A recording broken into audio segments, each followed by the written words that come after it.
ছড়িয়ে যাচ্ছে ইসরায়েলের ক্ষেপণাস্ত্র মজুদ। হামলা প্রতিরোধে ইসরায়েল ব্যবহার করে আসছে আয়রন ডোম ও অ্যারো ক্ষেপণাস্ত্র। ইরানের হাইপারসনিক ক্ষেপণাস্ত্র হামলা বাড়িয়ে দেওয়ার কারণে ক্রমাগত কমছে অ্যারো মিসাইল সরবরাহ। ইসরায়েলে বিরামহীন আক্রমণ করে আসছে তেহরান। এমন পরিস্থিতিতে ইসরায়েল সর্বোচ্চ শক্তি দিয়ে প্রতিহত করছে ক্ষেপণাস্ত্র। এতে দুর্বল হয়ে পড়েছে ইসরায়েলের আকাশ প্রতিরক্ষা ব্যবস্থা।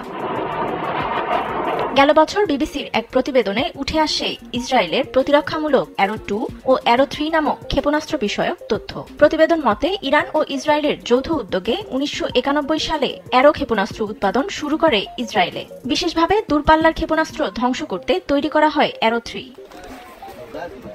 ওয়াল স্ট্রিট জার্নালের প্রতিবেদন বলছে, সংঘাত আরও দীর্ঘস্থায়ী হলে ইসরায়েলের আত্মরক্ষা ক্ষমতা নিয়ে আছে উদ্বেগের বিষয়। একজন জ্যেষ্ঠ কর্মকর্তার বরাত দিয়ে প্রতিবেদনে আরও বলা হয়েছে, ওয়াশিংটন কয়েক মাস ধরে ঘাটতি সম্পর্কে অবগত ছিল।